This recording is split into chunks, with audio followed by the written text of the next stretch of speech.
Bismillahirrahmanirrahim. Assalamualaikum warahmatullahi wabarakatuh. Perkenalkan, nama saya Nanda Tiana dengan NIM 12170300023.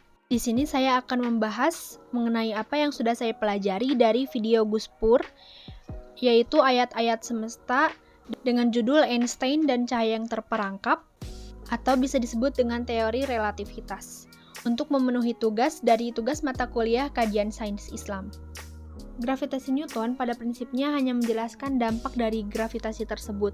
Misalnya, sebuah benda di bumi pasti selalu jatuh ke tanah akibat adanya gravitasi. Namun, Newton tidak menjelaskan bagaimana gravitasi itu bisa ada. Nah, ia menganggap bahwa gravitasi sudah bawaan setiap benda bermassa. Menurut Newton, sebuah benda akan tetap bergerak pada kecepatan yang sama selama tidak ada gaya yang mempengaruhinya.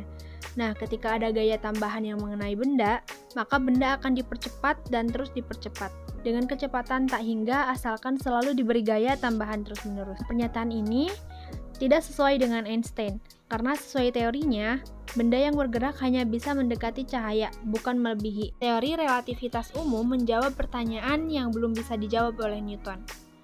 Dengan relativitas umum, kita bisa memahami gerak galaksi di alam semesta, evolusi alam semesta, lubang hitam, ataupun gelombang gravitasi. Dengan kata lain, ruang dan waktu relatif dan mengakibatkan terjadinya dilatasi waktu. Kontraksi panjang atau benda bergerak tampak lebih pendek, serta hubungan massa energi. Untuk membuktikan teorinya, ada 3 pengujian yang diajukan Einstein, yaitu yang pertama menghitung presesi Merkurius berdasarkan relativitas umum, lalu pengamatan pembelokan cahaya, dan pergeseran merah. Yang pertama, terdapat contoh pada bidang atau ruang datar. Nah, permukaan tipis pada karet diberi 2 bola pingpong yang ringan, maka pingpong itu tidak akan melengkungkan permukaan karet.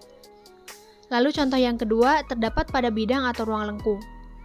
Nah, pada contoh kali ini, karet tersebut diberikan bola kasti pada permukaan karetnya, dan karet tersebut akan melengkung. Jika melengkung, maka bola pingpong yang ada di sekitarnya akan menggelinding atau mendekat, atau dengan kata lain tertarik atau ditarik gitu. Menurut hukum Newton, hal ini terjadi karena adanya gaya gravitasi. Tapi, menurut Einstein, gravitasi adalah ruang yang melengkung. Karena melengkung, maka benda di sekitarnya akan mendekat. Menurut Einstein, jagat raya ini seperti matahari, terus black hole, dan lain sebagainya juga berada pada ruang yang melengkung. Sebagai salah satu contohnya, yaitu lubang hitam atau biasa disebut dengan black hole. Nah, black hole ini merupakan tempat di ruang angkasa yang dimana menarik begitu banyak gravitasi, sehingga cahaya tidak bisa keluar. Nah, gravitasi begitu kuat karena telah terjepit ke dalam ruang kecil, dan karena tidak ada cahaya yang bisa keluar, maka lubang hitam tidak dapat terlihat dengan mata manusia. Para ilmuwan mengatakan bahwa lubang hitam terkecil hanya sebesar 1 atom. Meskipun ukurannya yang kecil, lubang hitam ini memiliki massa setara dengan gunung besar. Nah, jenis lubang hitam lainnya disebut bintang, yang terdapat di galaksi Bima Sakti.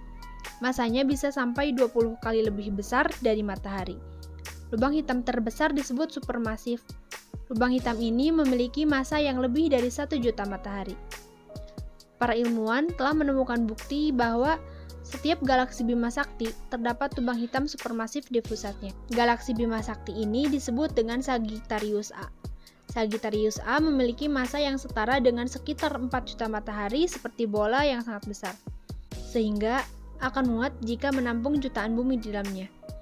Bahkan menurut para ilmuwan lain, lubang hitam supermasif terbentuk di ruang angkasa pada saat yang sama dengan galaksi tempat mereka berada. Sedangkan, lubang hitam terkecil terbentuk ketika alam semesta dimulai. Demikian yang dapat saya sampaikan, kurang lebihnya mohon maaf. Terima kasih. Wassalamualaikum warahmatullahi wabarakatuh.